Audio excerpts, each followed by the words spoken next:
Nithyanandam, this is Chief Kotari, Ma Nithyananda Bodhana, filming from the Bengaluru Adinam in India. This is the campus and home of my Guru Paramahamsa Nithyananda. Today I'm so excited to be sharing with you one of the most passionate things I've done since joining Swamiji's mission, and I can say that it's one of the things I'm most passionate about in my life in general. I'm going to do a series on teaching Nithyananda Yoga in a maximum security prison in Ohio. This happened between 2008 and 2009. I volunteered in the prison system for a year. The reason that I'm going to do a series is there's so many aspects of being in the prison, like how do you even get into it through the red tape? Once you're in the prison, how does the routine go? Or what happens if there's an upset? The type of dress that you have to wear. Why do you have to wear certain things? What do you have to be careful about? Or what is completely natural and normal? And then more than that, sometimes the question of who's really the incarcerated people. Because as I spent more and more time in that prison, and then would go into my daughter's high school, and then even into stores, I started experiencing a strange thing where I was constantly wondering, am I in prison or not? Because there's so many parallels with the way people are incarcerated to just how we go about certain institutions like education. So I have a lot to share, a lot of questions to bring up, a lot of thoughts, and I hope that you'll stay with me through the series for the insight into teaching yoga, Nithyananda Yoga, in a women's prison system. So how did this all begin? Definitely there was some seed inside me that wanted to do this. When I look back, though, I have just two incidents that I can recall, but they were profound. One is when I was very young, maybe around age 5, my paternal grandmother took me and my sister, when we were visiting her in her town, she took us to the prison, the jail. And she took us down into the ground where the jail cell was, and then she put us in the cell and closed the door. And then she shook her finger at us and said, "Now, if you girls are bad anymore, this is where you're going to end up." So this had a really profound effect on me. I carried a lot of fear about this. The second thing that actually is extremely bittersweet is that my own maternal grandfather was incarcerated from the time of the Depression until he died. He was incarcerated during the Depression for robbing a food store at gunpoint. And, you know, there was a lot of hunger during the Great Depression, and my mom's background was that they lived on a farm and there simply wasn't enough food to eat, and my grandfather was unable to secure the food. So my mom's, some of her first memories are of being hungry, and unfortunately one of her next big memories was of the police coming to the school and pulling her out, and then her hearing the information that her father had been arrested. So this incompletion sat with my mom, and my grandfather wasn't talked about. It was a very big stain on the family. You know, there's different feelings about crimes, certain crimes at different times in history. And this is a very sensitive subject, and most people are not going to want the world to know, anybody to know, that you have a father, grandfather, husband who's been put in jail, whether the conviction was accurate or not. Anyway, this is what happened in my family. So there was a big hole. It was like the white elephant. I knew there was some big story, but nobody was talking about it. I was always very curious and wanted to unearth things. And I was told at different times not to go looking in closets, not to go looking in dark closets. So anyway, this little piece, this unfinished piece was there and was always kind of in the back of my mind. And I can't recall what led me to it, but I remember one day in my dormitory, it was my second year, maybe it was my second semester of my freshman year, I remember just picking up the phone, and at the time it was the big black boxes, and you picked up the receiver that actually had a cord. I remember picking it up and calling information and asking for the Jackson State Prison. I got that number, and then I'm telling you, with a beating heart and probably shortened breath, I called that number. And the weird thing is, the minute I called, I started having some kind of hallucination. Who knows, maybe it was even some flashback. I felt like as the phone was ringing, I was hearing sirens, I was hearing jail, the way there's bells in a jail or in a prison. I felt like I was hearing clanking doors. And my whole overwhelming thought is, oh my God, they're going to find out it's me, the granddaughter, and they're going to come to arrest me.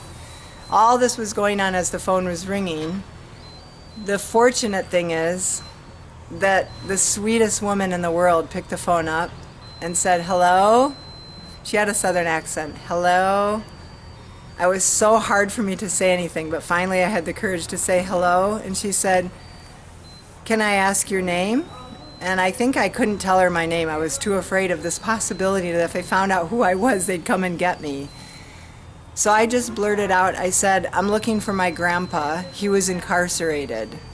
And she said, oh, honey, I'm so sorry. This is a hard thing, isn't it? And I was just like, I literally was probably like this on the phone, shaking. I was like, yes. And she said, honey, it's going to be okay. You just tell me his name, and we'll find your grandpa. Then I had the second shock of, oh my God, I don't even know his name. She's going to think I'm so stupid, or maybe think they really will think I'm some kind of like accessory to crime trying to find something out. But I just said, you know what? I didn't come prepared, and I don't have my grandpa's name. So she said, honey, this is okay. She said, you just go now and find his name, and then you call me back and we'll find your grandpa. So I did. I found out my grandpa's name. I called her back, and I found out that he had been incarcerated in 3 Michigan prisons. And the woman said that she would send me everything they had on him. No one had asked about him, apparently. So I had this hope that I was going to find a person. I was going to find a grandpa, not somebody who was a number or who was just in a prison system. And I had a hope that if I could tell my mom that my grandpa was this and that, you know, maybe he was a poet, maybe he was an artist, I don't know what, that it would help ease some of that pain that my mom and her sisters experienced.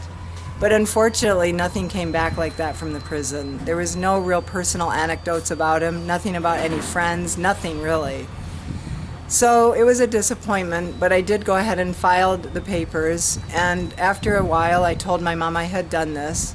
She was a little upset at first and asked me what compelled me to go do this, but I felt really okay about it. And I'm telling you that eventually, years later, my mom told her sisters about it. They came together and I had found where my grandpa was buried, and they went to the burial ground and they got a headstone for him, and they had a completion, a closure. So I think in the end, I know in the end it was the right thing to do. There was some reason I was so compelled to do this. Now, whether this is the compelling reason why I so much wanted to teach yoga in prisons, I'm not sure. All I can tell you is that after I met Swamiji in 2006, my family was going to move to Delaware. But before that, I was commuting back and forth from Yellow Springs, and every day on my commute I would go through Marysville and I would pass by the Ohio Reformatory for Women, ORW. And every day that I would pass that building, I would think, oh God, I really want to teach yoga here. Oh my God, what would it be like to teach yoga here? I would be able to bring yoga to these people. It was such a strong, strong thing in me. I can't tell you, I couldn't squelch it. So maybe just like that day that I called the Jackson prison, finally one day I went and Googled, what are the requirements or what is needed to teach in a maximum security prison? And what I found was very discouraging. It said that often the red tape would take up to a year to get clearance to be in a maximum security prison. That through the security checks that one had to go through, you might not make it at all. So I was a little discouraged. I always have these big ideas, and then I found out the real world. But this is where I'd like to tell you that when you are in line with your passion, and when you are in tune with Swamiji, that there is never any red tape. There's never any wait practically. Things just will completely align smoothly, as if getting a security clearance in a maximum security prison is the most natural, easy thing in the world to do. And this has been my experience with everything that I've pursued. That's been my passion, that I've tuned into myself, that's connected with the mission and Swamiji. So I had gone, I was still in the discouragement phase, and I had told my husband about it. You know, he had known. I kept talking about, I really want to do this. I really want to do this. So he said, you know, why don't you go talk to this parent? My husband's a teacher, and there's a parent at the school, and she's considered the world's foremost expert on women who commit crimes. So he said, why don't you talk to her? I'm pretty sure she talks about that warden all the time. The warden is the, you know, the head of the prison. So the very next day I went to school, and there she was. I don't even have to make an appointment, because when Swamiji's with me, things just align. And I stopped. It was very, very casual. I said, you know, I'd really like to teach yoga in the prison. And she goes, really? That would be amazing. Do you want me to get you an appointment with the warden? I was like, well, yeah. I mean, I would, definitely, yes. But the whole thing was just like that. She goes, when do you want it? Tomorrow? I was like, okay. And she said, all right, write down, you know, your name, your number, what you want to do. I'll call her, and we'll see if you can get an appointment. Unbelievably, I had an appointment by the end of the week in the Marysville prison, which I might call it that. So I went for my interview. You go through the prison gates, and, you know, the bells do go off, and there's an escort, and I went to the warden's office, and we had our interview.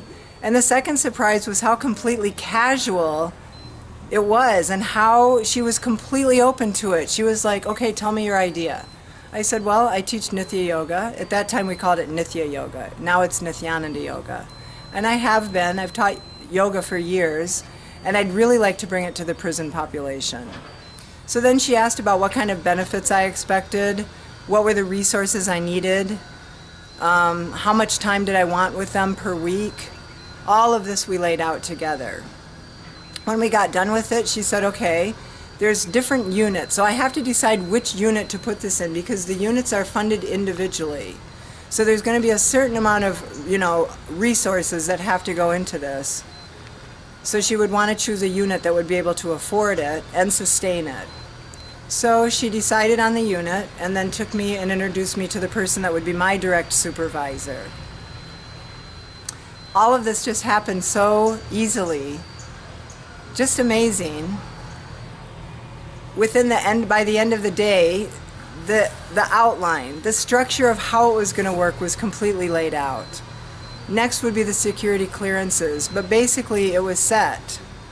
The only thing about it that was a challenge from the beginning is that they allotted me, a volunteer, to do the teaching, but that was it. Besides that, I got a room, but I didn't have any yoga mats, no straps, no blocks. Not that I use them that much, but there was nothing extra at all, nor was I allowed to bring anything into the prison. So I was going to have to figure out all of that. The other part was, I want to tell you that when I was there that first day walking around, I had no fear. Not only did I have no fear, I had no recognition that I should have fear. I was just simply me, Bodhana, walking around a prison, getting the information, and getting really excited about this journey that I was going to start on.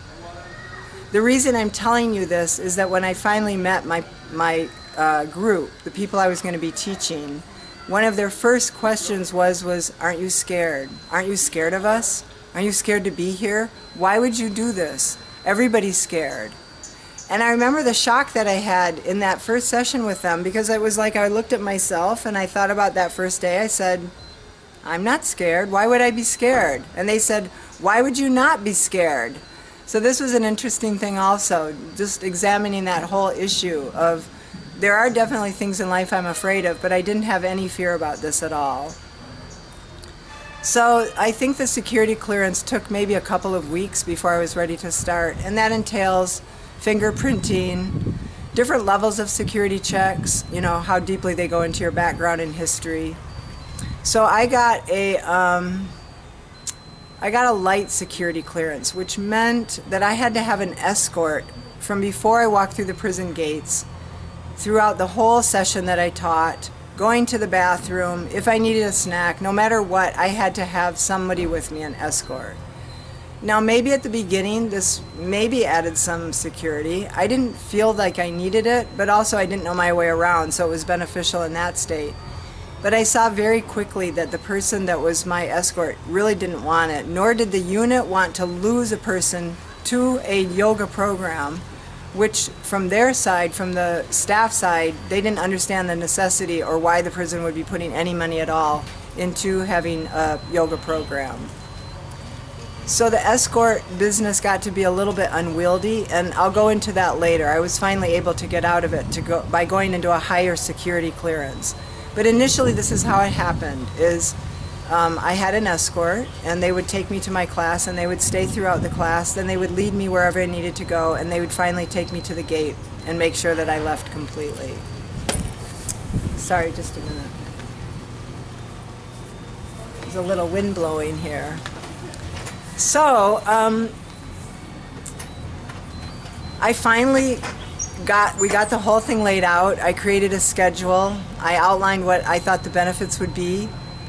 I definitely knew I was excited about it. I found out who my first class would be. And I'll tell you before the next session begins that it's going to be very, very intriguing to you. It's the population in the prison you would least likely think that it's not that I'm a new yoga teacher, but I'm new to the prison system.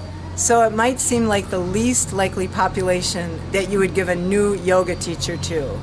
And yet they were called the most stable population. So in our next session, I'm going to describe the population that I worked with, what their reaction to me was, and how we started our first session, what their fears were, how I had to change my language to teach them. It's just going to be a really great series. So thank you for watching today, my introduction to teaching Nithyananda Yoga in a maximum security prison in Ohio. I'm looking so forward to sharing this whole journey with you. All of us, you and I, are going to gain so much looking at the different aspects of it, human rights aspect. Women who go to the prison because they're homeless and this is the only shelter they have.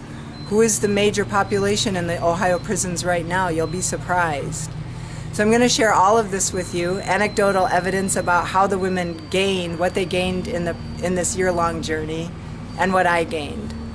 So thank you for watching. Thank you for tuning in to the Bengaluru Adinam with Nithyananda Bodhana. And I'm looking forward to my next video where I'll be sharing more about this experience. Nithyanandam.